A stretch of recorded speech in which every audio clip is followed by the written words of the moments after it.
Hi guys, this is another video by Xaoslegend. It's been a few weeks, so I've been in school.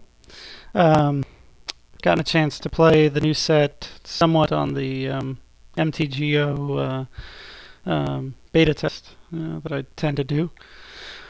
Um, so just kind of a recap of some of the stuff that I've talked about before. Looks like I was right about step links. It's ridiculous. It's getting play in a red-white deck that plays 12 1-drops or something.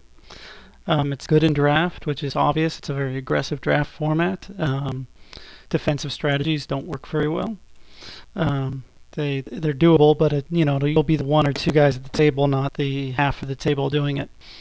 In which case he's a 2/3 attacker most of the time when it's relevant, and you can set turns where you make him a 6/7 with Harrow. So what's wrong with that? Nothing. He's very good. I think he's better than the first striker, even though other people are still set on the 1/1 for 2 guy who, you pay 1 extra mana, you get +1, and first strike just doesn't seem worth it. Especially when they can get as huge as they can get. Anyway, I mean, yeah, he's good anyway. I'm not saying plated GOP isn't great. Red-white with both of them, a lot of them would be great. Let's see. And then in red, we've got some obvious things going on. Chandra Blaze, I've had a chance to play with limited. It's not very good unless you're playing a lot of red, because you need to be able to discard red cards. So if you just drop Chandra by herself and you can't use her, I mean, you can use her second ability, but that might help your opponent just as much. So, you want to be in a heavy red deck for Chandra. So that's just one of the things, playing with her that, stuck out to me. Because most of the time I just didn't have another red card to ditch to her when I tried to play her in the sealed decks. In limited, I imagine she's a lot better because you can control how many red cards you draft more. Goblin Guide and Goblin Bushwhacker have both been very good in constructed. So yeah, Goblin Guide, his drawback is just not that much of a drawback for the kind of decks he's going to go into, which is a suicide type of deck. What else have we been talking about?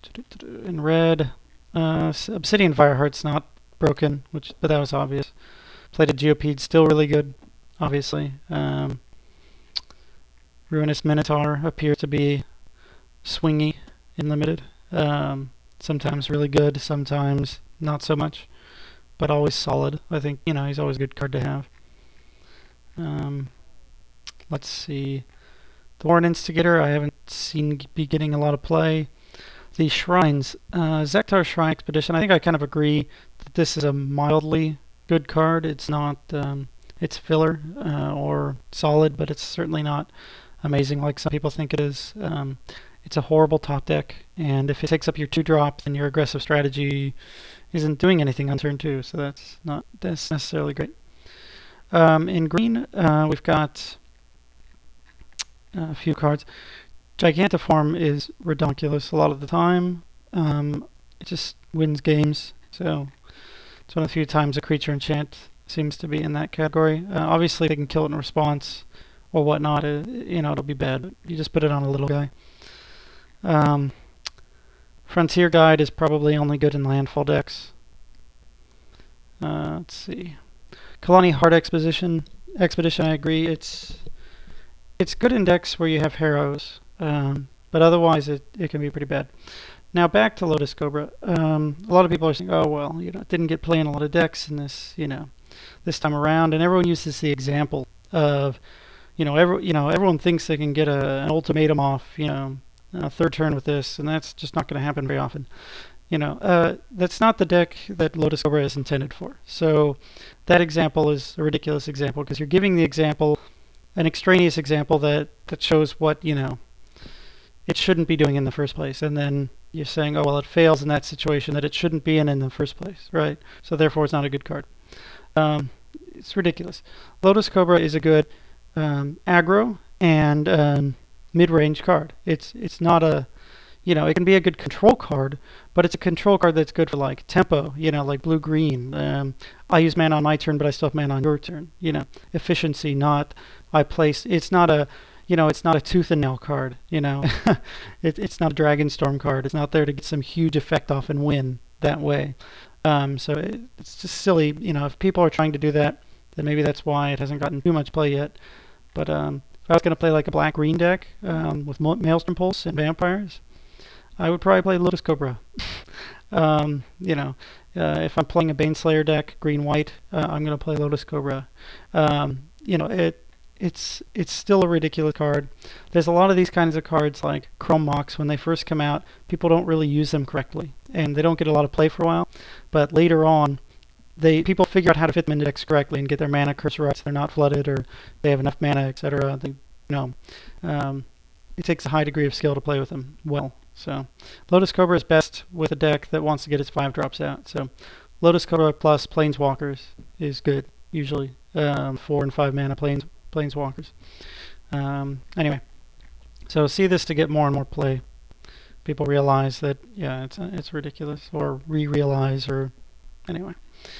Oracle of Moldiah, I could see getting a lot of play. This thing is ridiculous and limited. I can't stand playing against it. They play it, and before you can even respond, they've got the ability ready, right? Because it comes into play. You can't respond, right? You can't kill it in response to them being able to play a land. So a lot of times they automatically get an extra land. So they've rampant growth, and then you kill the thing, but they already got card advantage. And a lot of times it's just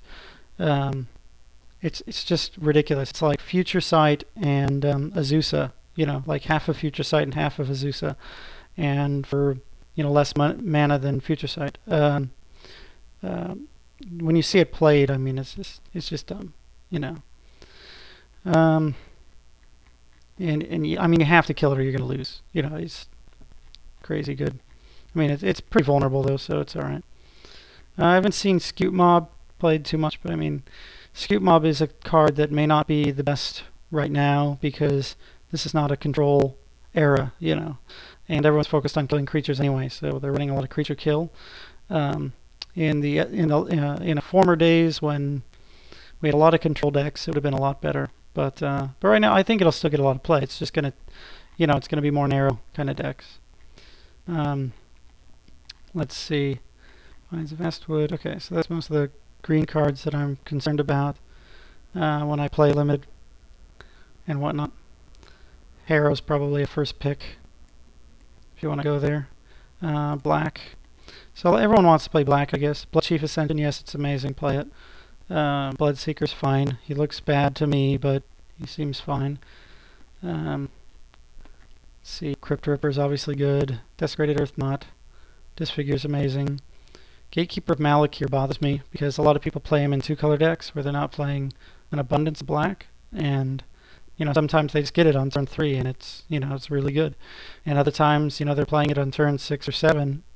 It's just not that good. They get rid of one of your small guys and they're left with the 2 bodies. That's not that relevant. So it's a really swingy card. It's not the kind of card I like. I mean, if you're playing mono black, more power to you, but otherwise I think he's overvalued, definitely. Some of these are kind of obvious. Basically, things like Heartstabber Mosquito lose some value because the games are going to end on turn 5 and 6 a lot of the time. So it's going to be 4 for a 2/2 flyer, which is really under the curve right now. Vampire's Bite. Lacerator is still really good, obviously. Not as good as Step Links, though. Step Links is just much better. Nighthawk's insane. Because of Surikar Rudder and the Blade Tusk Boar, which both have Intimidate.